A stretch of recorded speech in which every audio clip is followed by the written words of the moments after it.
Good evening, friends, and welcome to this online worship service for Good Friday here at Trinity United Methodist in Birmingham, Alabama.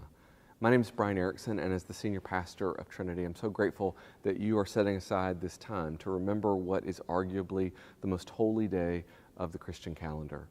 You'll notice as we move through tonight's service that our songs and our readings are from last year's online worship service. We simply weren't able to live stream tonight's service because it gets too dark in the sanctuary for our live stream cameras.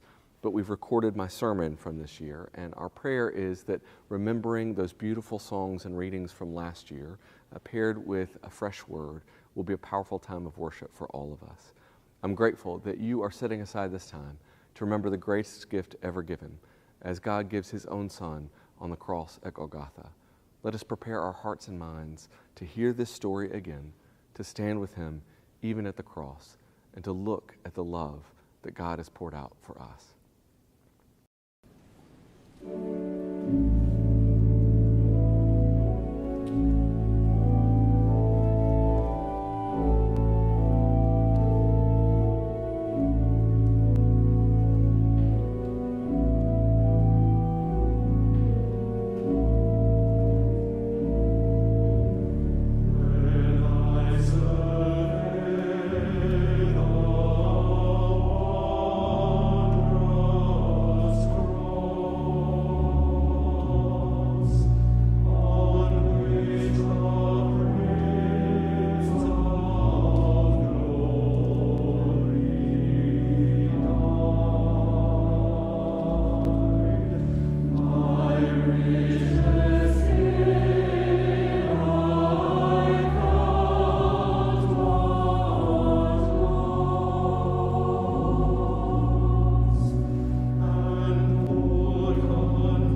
O my people, O my church, what have I done to you? Or in what way have I offended you? I led you forth from the land of Egypt and delivered you by the waters of baptism, but you have prepared a cross for your Savior. Holy God, holy and mighty, holy and immortal one, have mercy upon us. I led you through the desert 40 years and fed you with manna. I brought you through times of persecution and of renewal, and gave you my body, the bread of heaven, but you have prepared a cross for your Savior. Holy God, holy and mighty, holy and immortal one, have mercy upon us.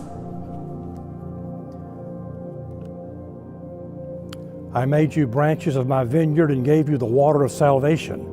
But when I was thirsty, you gave me vinegar and gall, and pierced with a spear the side of your Savior. Holy God, holy and mighty, holy and immortal one, have mercy upon us.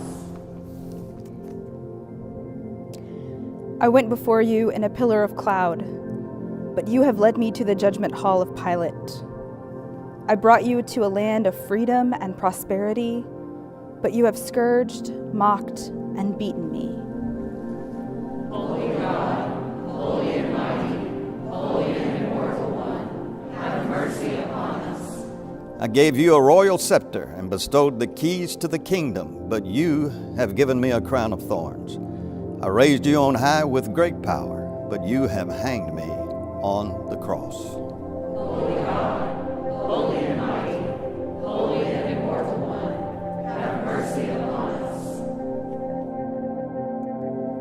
My peace I gave, which the world cannot give, and washed your feet as a servant.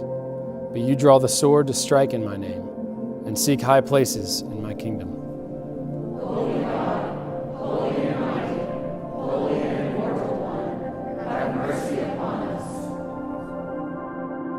I accepted the cup of suffering and death for your sakes, but you scatter and deny and abandon me. I sent the Spirit of truth to lead you, but you close your hearts to guidance.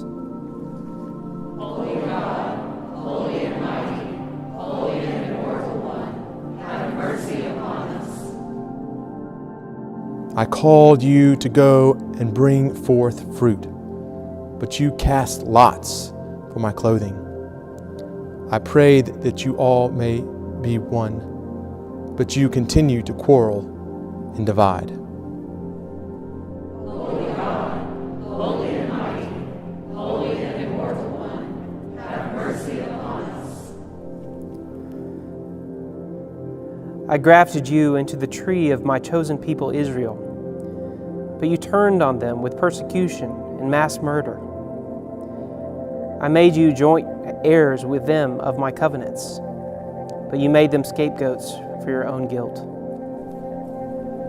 Holy God, holy and mighty, holy and immortal one, have mercy upon us.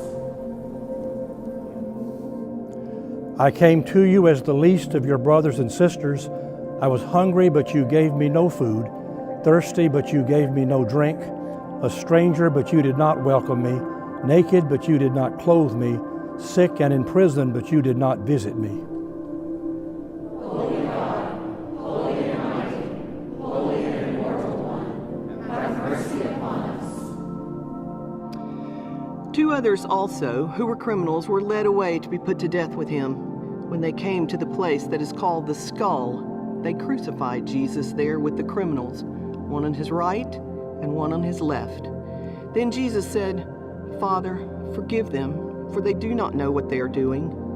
And they cast lots to divide his clothing. And the people stood by watching, but the leaders scoffed at him, saying, "He saved others, let him save himself if he is the Messiah of God, his chosen one." The soldiers also mocked him, coming up and offering him sour wine, and saying, "If you are the king of the Jews, save yourself." There was also an inscription over him, "This is the King of the Jews."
One of the criminals who were hanged there kept deriding him and saying, "Are you not the Messiah? Save yourself and us."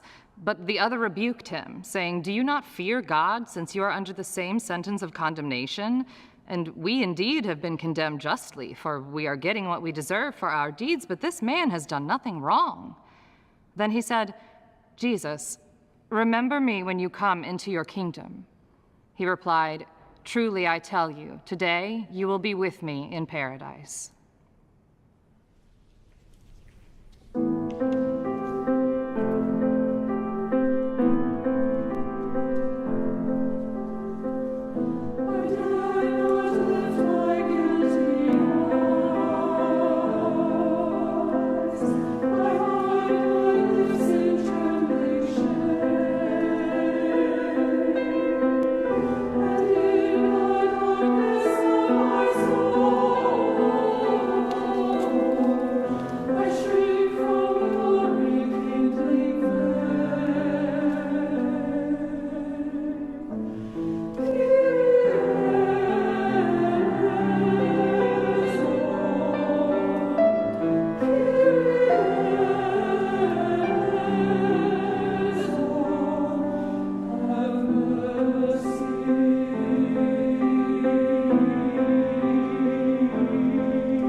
Meanwhile, standing near the cross of Jesus were his mother and his mother's sister, Mary, the wife of Clopas, and Mary Magdalene. When Jesus saw his mother and the disciple whom he loved standing beside her, he said to his mother, "Woman, here is your son." Then he said to the disciple, "Here is your mother." And from that hour the disciple took her into his own home.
From noon on, darkness came over the whole land until 3 p.m, and about 3 o'clock Jesus cried with a loud voice, "Eli, Eli, lema sabachthani?"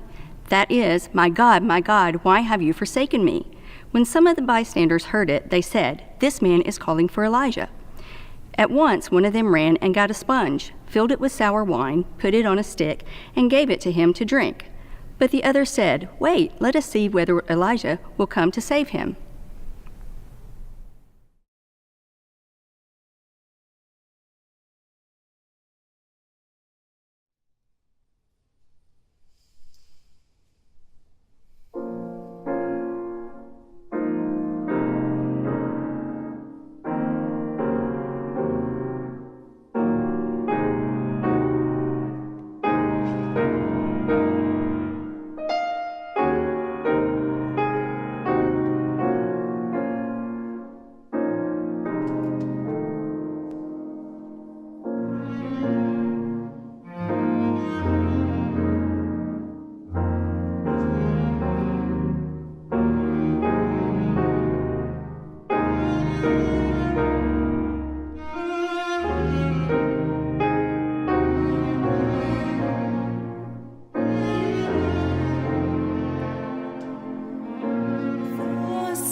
After this, when Jesus knew that all was now finished, he said, "I'm thirsty." A jar full of sour wine was standing there, so they put a sponge full of the wine on a branch of hyssop and held it to his mouth.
It was now about noon, and darkness came over the whole land until 3 in the afternoon, while the sun's light failed and the curtain of the temple was torn in two. Then Jesus, crying with a loud voice, said, "Father, into your hands I commend my spirit." Having said this, he breathed his last. When the centurion saw what had taken place, he praised God and said, "Certainly this man was innocent." And when all the crowds who had gathered there for this spectacle saw what had taken place, they returned home, beating their breasts. But all his acquaintances, including the women who had followed him from Galilee, stood at a distance, watching these things.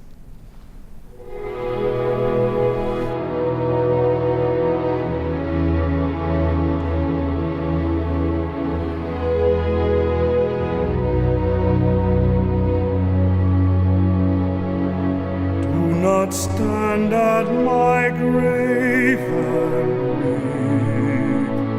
I am not there. I do not sleep.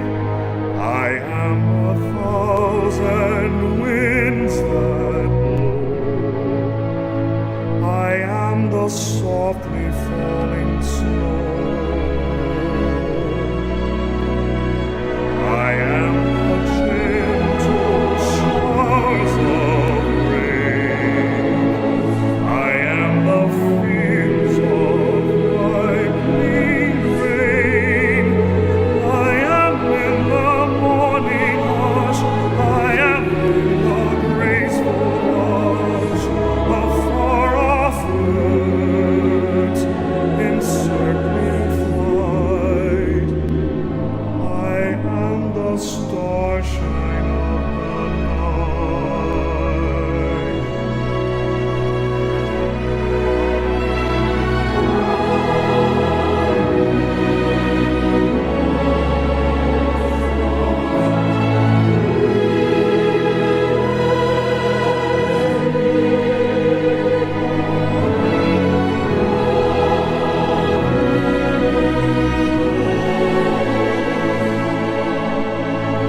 When Jesus had received the wine, he said, "It is finished."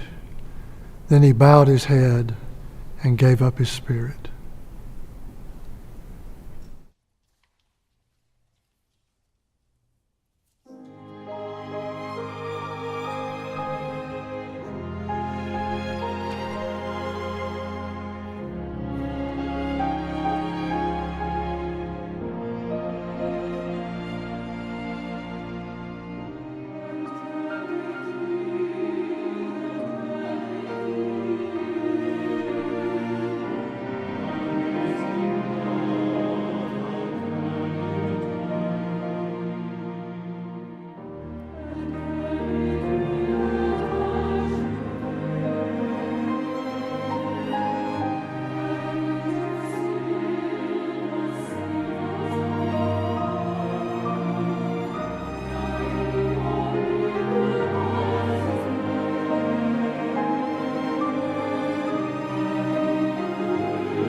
my God, why have you forsaken me? On this, the hardest day to stay in the story of Jesus, these are easily the most difficult words of his to hear. And yet, if you go by Matthew and Mark's gospel accounts, this is all Jesus says from the cross. And he doesn't just say these words, he wails them. This is not a gentle, peaceful death. Matthew makes it clear this is a loud cry, a cry of despair. It's not the speech of a hero, someone who is defiant until the last breath, unafraid and unaffected by what his enemies have done to him. It's not the kind of thing a martyr might say, bravely facing the end and understanding that even though they die, their death will mean something long after they are gone. No, these are the dying words of a man who has been abandoned. The church has long called it the cry of dereliction. And according to Matthew and Mark, this is all he says. My God, why have you forsaken me? What Jesus is really asking is, God, where have you gone? Where are you? Why have you left me here? Why have you deserted me? And so it's easy to understand why Luke and John leave these words out. And in Luke, Jesus confidently hands his spirit back into the hands of his Father. In John, Jesus is in charge. He decides when it is over and done with, uttering those powerful words, now it is finished, but not here. Jesus breathes his last, according to Matthew and Mark, not with a definitive statement, not with a bold declaration of faith, but with a question that has no answer, at least not one that we can hear. I was taught in seminary that Jesus was simply quoting the first line of Psalm 22, which begins in despair but ends rather hopefully, and so we're supposed to understand it in the most hopeful way possible. That by saying the first line of the psalm, Jesus means for us to read the whole thing on our own. But I'm not so sure. Matthew and Mark even capture it in Jesus' native tongue. They dare not try and translate it. They want it to sound just like it sounded to them that first time. Eli, Eli, lema sabachthani. Everybody around Jesus misunderstands him. He can barely catch his breath. It sounds like maybe he's calling for Elijah to come down and save him. They can't understand what he's saying, and to be honest, 2,000 years later, we can't either. The cross is a mystery, and even after all these years of thinking about it and preaching about it, all of our formulaic ways of trying to make it make sense, they are sometimes helpful but never complete. A few decades after Jesus died, the Apostle Paul will write that the cross is a stumbling block to the Jews. Literally, the word he uses is it's a scandal, and it is utter foolishness to the Gentiles. It's a powerful thing for somebody like Paul to admit. He's basically saying that the cross makes no sense. It's a bruised and broken man stripped naked with nails through his ankles and his wrists, bound to a splintery beam of wood, not just physically broken in every way a body can be, but spiritually broken in every way a soul can be broken. It is a scandal to religious people because it is not a sign. It doesn't display God's power. It doesn't inspire confidence. It is shame-filled and vulnerable. It is all the things we are afraid we might be. And if it's a scandal to the church folks, it's absolute absurdity to the secular world, who want evidence and logic for things to make sense. And yet the cross, if it's proof of anything, it's that the world is a heartless place, devoid of miracles or happy endings, godless, or at the very least, God-forsaken. But this is what we preach, Paul says. A stumbling block to some and foolishness to others, because for the religious and the non-religious alike, for those prone to believing in anything and those who gave up belief a long time ago, this foolish scandal alone has the power to save. My God, why have you forsaken me? We rarely read these words in church apart from today, but to be honest, I hear them all the time. I hear them in the waiting room, worried loved ones having had their world turned upside down in an instant, and they look at the pastor and they ask, why would God let this happen? Why? It's the person sitting next to me on the plane who, upon finding out that I'm a preacher, becomes suddenly very serious and whispers to me like a secret, I used to be able to believe. It's the loud cries of parents who lose another pregnancy, pleading in a heartbroken language not fit for church, begging God, if you're even there, answer our prayers. We often misunderstand sin simply as the things we shouldn't have done. When we see it like that, we make the cross a price to pay, an exchange, a trade, Jesus taking the blows that we deserve. But in reality, Jesus isn't just saving us from our wrongdoing. Jesus is saving us from the distance between us and God. He dies for the heartbreak. He dies for the unanswered prayers. He dies for the loneliness that cannot be cured by another human being. He dies for the horrors we are capable of when left to our own devices. But he also dies for the horror of feeling left alone. In this holy moment, in a way our words could never capture, our feeble minds could never fully understand, Jesus' own heart is torn apart by the distance. The one who knew no sin became sin. The one who was one with God, who was with God and is God, became the distance between us and God. My God, why have you forsaken me? It's the hardest word to hear tonight, because it's the plea of our hearts. Foolish scandal, the question without an answer. But tonight, my friends, it is answered. In the stilling of his breath, in the silence of the cross, the distance between God and his people dies with his Son.